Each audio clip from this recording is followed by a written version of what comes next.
video planned in the future going over tunneling and slugging, but in the context of this video, you are completely valid in feeling frustrated over being intentionally bled out or turbo tunneled out of the game at 5 gens. I'm gonna be real here, I wasn't sure of when I was gonna cover this topic. This has been talked about to death within this community for as long as DbD existed, but thanks to watching a video about gen rushing from another creator I watch, Twins Main Sage, go check her out by the way, I decided why not go over gen rushing's polar opposite, aka screw it, I guess we're doing it now. You've read the video title, this topic needs no further introduction, let's talk about tunneling and slugging.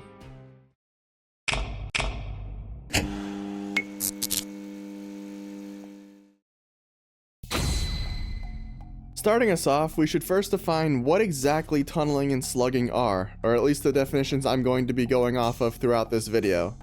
Tunneling is the act of a killer focusing all of their attention on one survivor with the goal of getting them killed as quickly as possible. This is often done with the sole intention of getting a survivor out of the game as soon as possible. After all, that's the whole point of the killer role, to kill survivors and stop them from escaping. Say what you want about gen slowdown and gen defense perks, but even if you bring a build full of them, there is no greater slowdown than removing someone from the game and permanently reducing gen speeds by 25% per survivor for the rest of the game. On the other side of the same coin, slugging is the act of a killer leaving a down survivor on the ground, refusing to pick them up for an extended period of time. This is most often employed when a survivor gets down near other important resources like pallets, generators, and most importantly, other survivors. However, this tends to be the more frowned upon of the two strategies, as there's just about nothing the survivor can do if they're downed other than get their recovery progress up. Unfortunately though, there are a bunch of instances that we'll be going over later where slugging is just the optimal play rather than picking up. To nip this in the bud now, tunneling and slugging are not inherently bad strategies in and of themselves. There's a reason perks like Decisive Strike and Unbreakable are so popular, and the devs themselves are considering some kind of prevention for these in the future, the latter of which I'm ignoring for this discussion since we don't quite know what all that entails yet. The problem with these strategies, and why they're considered such taboo by so many players, is how these strategies get employed. And now that we have the general idea of these terms established, why don't we get on with that subject, shall we? Since we began with tunneling last section, we'll start with slugging for this one. Slugging is very effective as a pressure tool since doing so ensures that someone has to get off a generator to come pick up unless the down survivor has Unbreakable or is in range of an active exponential boon. It tends to be a lot more disliked by survivors since being down for an extended period of time is extremely uneventful and leaves the possibility of getting bled out after 4 minutes on the ground open. But there's some instances where slugging is required. If a survivor goes down in the open and there's flashlights or flashbangs in the lobby, the killer will have to slug for a bit to ensure there's no one trying to go for a save. If a survivor goes down at a pallet, then the killer has to do the same thing to stop pallet saves or committing to slugging that person if they have the flip-flop and power struggle combo. Unhookable builds and boil over abuse also gets countered by slugging, so anyone bringing those kinds of loadouts have zero room to complain about slugging when their builds are basically asking for it. There's also some killers with designs that benefit a bit more if they slug, with the shining example of this being Twins. Twins are one of the best sluggers in the game, and it's the reason they're hated to face so much outside of the bugs. However, they can't exactly play any other way without actively nerfing themselves since Victor is unable to hook himself, so usually the Twins player will have Victor go do something else like harass another survivor or guard an important area before Charlotte goes to pick up. In instances like this, you can't exactly get mad at the Twins player for playing like this since that's how they get the results in their high tier list placement. That's something you're gonna have to talk to Behavior about since they're the ones who made Twins be awful killers if they don't slug at some point in the match. Slugging is a powerful tool, there's no getting around that.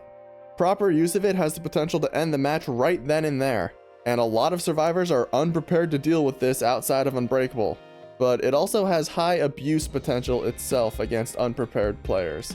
I'm sure many of us have experienced a scenario where the killer downs and slugs everyone at 5 gens until they bleed out instead of hooking everyone after. In that scenario, I can confidently say that's not playing strategically, that's just playing to be a dickhead and wasting everyone's time. Thankfully, the time-wasting part's now irrelevant thanks to the new surrender option giving survivors an out against these kinds of players, which is very much appreciated. But it still remains an issue, especially with higher tier killers who can easily win chases like Spirit, Hillbilly, Singularity, Nurse, and Blight. Tunneling is a lot less of a headache than slugging is to face, since the stuff that helps against this tactic, such as Off the Record, Decisive Strike, Dead Hard, Styptic Agents, and Borrowed Time, are significantly more common than the anti-slug perks. If you prefer playing altruistically instead of self-sufficiently, then stuff like Babysitter, and especially Shoulder the Burden, make very good anti-tunnel options as well. However, if the killer is dead set on tunneling you from first hook all the way to death, no amount of anti-tunnel perks are going to save you unless the killer is bad, you play the best DbD of your life, or the map rolls a really good tile setup you can use. You will more than likely get removed from the game at some point.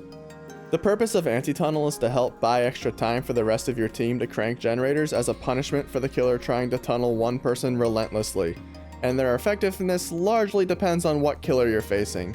For example, if you're facing Ghostface, anti-tunnel perks are going to cost them a ton of time in chase. Meanwhile, if you're facing someone like Nurse, they don't give a shit and they can easily catch right back up and down you anyway. Not only that, but if the killer isn't aware of the rest of the team as they're tunneling, the other 3 survivors can easily get generators finished and at minimum get a 3-man out. That said, despite all this, tunneling is an extremely effective strategy if used properly and at the right time. As stated earlier, no amount of gen slowdown will beat getting someone killed as soon as possible and permanently slashing gen speeds by 25% per survivor. One tactic that can be used earlier on to circumvent a lot of the anti-tunnel shenanigans is to ping-pong back and forth between 2 different survivors in order to spread hooks between the 2 while still getting someone out as early as 4 to 5 hooks. You can make this more effective by leaving one person slugged, one person on hook, and one in chase to just about guarantee the last person's not on gens, although its efficiency largely depends on what killer you're playing and how good you are at ending chases. As for when to consider tunneling a survivor out of the game, doing so at 5 gens is unnecessary and has the highest potential of making you fall further behind if that survivor's packing anti-tunnel, is able to run you for a while, and the rest of the team is spread out and hard focusing generators. The benchmark I usually follow and recommend to others on this topic is, it's fine to spread out hook states and play however you'd like as killer, but if no one is dead or at least on death hook by 1 to 2 gens left, you are falling behind and you should probably start considering tunneling whoever is the closest to death out to regain pressure. One of the most essential killer skills in this game is knowing when to cut your losses and look for someone else to chase or defend a generator. And failing to tunnel out a survivor who's keeping your attention while everyone else is doing generators will cost you an insane amount of pressure and potentially lead to further disaster. Tunneling and slugging are both extremely divisive topics in this game, and thanks to how the game is designed, mid to lower tier killers are forced into these strategies more often to help them keep their pressure up.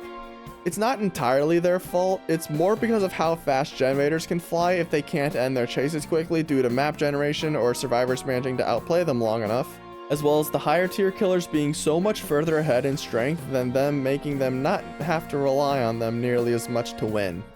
In my personal opinion, tunneling and slugging are not inherently bad strategies, and it's not a skill issue to utilize them for creating pressure in dire situations since they can very easily turn games around. The problem with them comes in how some killers use them with the intent to piss off the other side, since no one likes being left on the floor for 4 minutes, or being removed from the game early on when not many, if any, generators are completed. And due to the wildly varying killer power levels in this game, there's no easy way of equalizing these strategies across all killers without completely butchering 85% of the killer roster. If you enjoyed the video and you want to see more, check out my DbD playlist in the description, and let me know about what you think about tunneling and slugging when used for actual strategy rather than for just being an ass to the rest of the lobby. Just don't murder each other, please. I'm well aware this topic's a very hotly debated one, for better or worse. With that in mind, cheers!